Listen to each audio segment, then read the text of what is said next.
A ação do diabo e dos demônios na vida humana é constante, mas ela se dá principalmente por meio da tentação, não da possessão. A tentação é uma presença comum, ordinária, algo que faz parte da nossa experiência diária e que cada um de nós enfrenta. Por outro lado, a possessão é uma ação extraordinária do demônio, e bem mais rara, marcada por um domínio direto e visível do demônio sobre uma pessoa. Ainda que a possessão desperte a curiosidade de muitos, a tentação é, de fato, mais perigosa e impactante para a nossa vida espiritual. Isso porque a tentação, como ensinava Santo Tomás de Aquino, é o meio pelo qual o diabo impulsiona ao pecado. Esse impulso para o pecado é diário e atinge cada pessoa nos momentos mais comuns da sua vida, fazendo parte daquilo que precisamos vigiar constantemente. A tentação, então, é o campo de batalha mais frequente para o cristão, e é nela que somos chamados a lutar e a resistir com o auxílio da graça de Deus. É fundamental perceber que a tentação segue um padrão, uma espécie de psicologia própria que determina a sua progressão. E não há exemplo mais claro de como o ser humano é induzido ao pecado do que aquele encontrado no relato do pecado dos primeiros pais. A serpente era o mais astuto de todos os animais selvagens que o Senhor Deus tinha feito. Ela disse à mulher: "É verdade que Deus vos disse: não comais de nenhuma das árvores do jardim?" A mulher respondeu à serpente: "Nós podemos comer do fruto das árvores do jardim, mas do fruto da árvore que está no meio do jardim, Deus nos disse: não comais dele, nem sequer o toqueis, do contrário, morrereis." Mas a serpente respondeu à mulher: "De modo algum morrereis. Pelo contrário, Deus sabe que, no dia em que comerdes da árvore, vossos olhos se abrirão, e sereis como Deus, conhecedores do bem e do mal." A mulher viu que seria bom comer da árvore, pois era atraente aos olhos e desejável para obter conhecimento. Colheu o fruto, comeu dele e o deu ao marido ao seu lado, que também comeu. Então os olhos de ambos se abriram, e como reparassem que estavam nus, teceram para si tangas com folhas de figueira. Assim como em qualquer batalha, a primeira ação do inimigo é se aproximar, observar e escolher o melhor momento para atacar. Esse é o primeiro passo da tentação, a aproximação do diabo. Ao contrário dos anjos da guarda, que nos acompanham a todo instante por amor e proteção, os demônios não estão sempre presentes. Eles surgem quando encontram uma oportunidade, se aproximando com uma intenção bem clara: nos enfraquecer e nos afastar de Deus. É importante lembrar que essa aproximação é sutil, quase imperceptível. O demônio se aproxima para observar e analisar a pessoa, buscando entender suas fraquezas e os pontos onde está mais vulnerável. Esse primeiro contato pode ser discreto e não se manifesta de maneira evidente. Afinal, o objetivo inicial do diabo é preparar o terreno para a tentação, sem levantar suspeitas. É uma estratégia intencional e estudada, que demonstra como ele é astuto ao escolher o momento certo para agir. Depois de se aproximar, o demônio observa atentamente, buscando o ponto fraco daquela pessoa. Ele não consegue ler nossos pensamentos, mas, por meio da observação, analisa nosso comportamento, identificando atitudes, interesses e até reações emocionais que podem indicar nossas fraquezas. Esse processo é como um estudo cuidadoso de onde e como nos atacar. Para aqueles que estão distantes das virtudes, que não têm a vida espiritual como base, o demônio age de forma direta e sem demora. Nesses casos, a tentação pode ser rápida e fácil, levando a pessoa a ceder rapidamente. Já para aqueles que se esforçam em manter a vigilância espiritual, a abordagem é bem mais sutil. O inimigo age com astúcia, testando a resistência e sondando cautelosamente, tentando minar pouco a pouco a atenção e o zelo pela virtude. Essa espera cuidadosa reflete a estratégia do demônio para encontrar o melhor momento de abalar até mesmo os mais vigilantes. Após observar as fraquezas, o demônio avança com uma insinuação sutil, lançando uma ideia inicial que pode parecer inofensiva. Esse movimento é crucial, pois busca envolver a pessoa em um tipo de conversa interna, levando-a a refletir sobre a sugestão apresentada. A insinuação não é uma tentação explícita, mas um convite a ponderar, a dialogar consigo mesma. O exemplo de Eva ilustra bem essa etapa. Quando a serpente fez a primeira pergunta, ela não apenas ouviu, mas começou a responder. Ao fazer isso, abriu um espaço para a tentação. A serpente instigou Eva a pensar sobre o que Deus havia dito, e, em vez de recusar a conversa, ela se deixou levar pela ideia. Ao justificar a proibição, ela se envolveu em um debate interno, tornando-se vulnerável à sugestão maliciosa. Essa interação já era um passo em direção à tentação, pois quanto mais a pessoa reflete sobre a proposta do demônio, mais ela se afasta do caminho da virtude. Essa fase é um alerta para todos nós.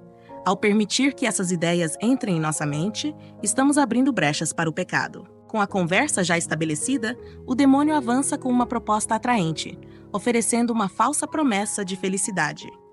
Essa proposta é cuidadosamente moldada para se encaixar nas fraquezas da pessoa, utilizando suas próprias vulnerabilidades como isca. A ideia apresentada parece irresistível, apresentando-se como um caminho fácil para alcançar aquilo que se deseja. No entanto, é crucial lembrar que, neste momento, a proposta ainda não é o consentimento. A pessoa ainda tem a liberdade de rejeitar essa sugestão. É uma etapa decisiva, pois o demônio frequentemente embala a mentira em um pacote sedutor, prometendo satisfação imediata, mas o que ele oferece não passa de ilusão. É como a fruta tentadora no Éden. À primeira vista, ela parecia agradável e desejável, mas as consequências seriam desastrosas. Essa fase nos lembra da importância de discernir e resistir a essas propostas. Mesmo que a mente comece a flertar com a ideia do pecado, ainda há tempo para retroceder e escolher o caminho da virtude.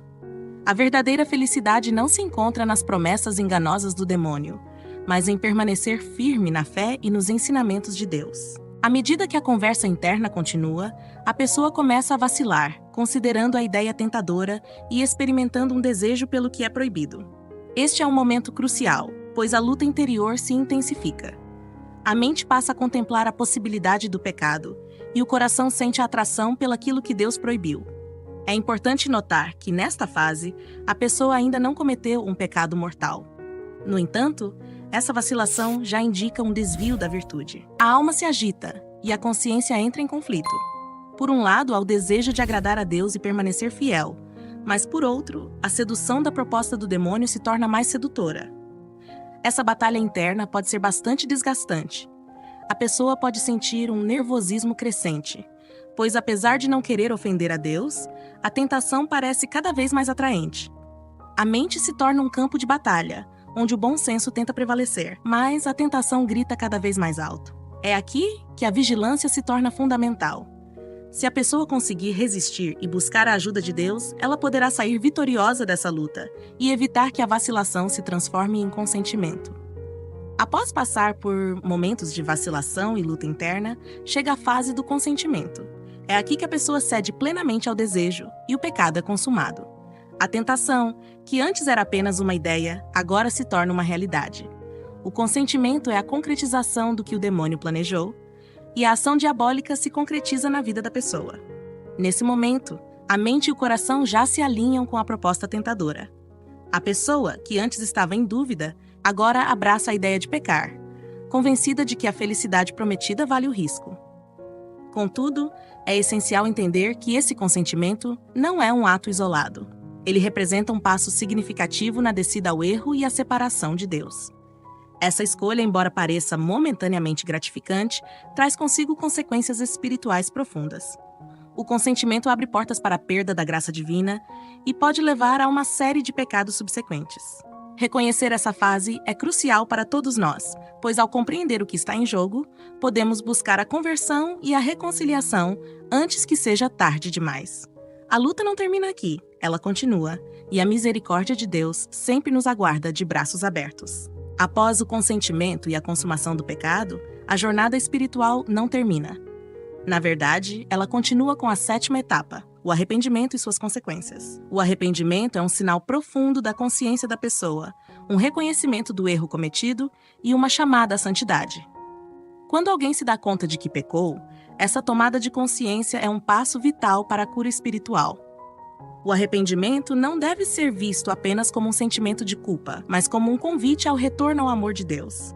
É um momento de reflexão, onde a pessoa se pergunta sobre suas ações e o impacto que elas tiveram em sua vida e nas vidas dos outros. Essa autoanálise é fundamental, pois permite que a pessoa compreenda a gravidade do pecado e o afeto que Deus sempre teve por ela. Além disso, a reconciliação com Deus se torna essencial nesse processo. Buscar a graça divina é o que nos fortalece para resistir a futuras tentações. Ao se confessar e receber o perdão, a pessoa renova sua união com Deus e se reveste da força necessária para enfrentar os desafios espirituais que virão. A graça recebida na reconciliação é um bálsamo que cura e transforma, permitindo que a pessoa avance em sua caminhada de fé. O ciclo da tentação, que começou com a aproximação do demônio, pode ser rompido, permitindo que a luz divina ilumine nosso caminho e nos conduza à verdadeira felicidade. Se você está gostando do nosso conteúdo e deseja apoiar o canal, considere usar o recurso Valeu Demais.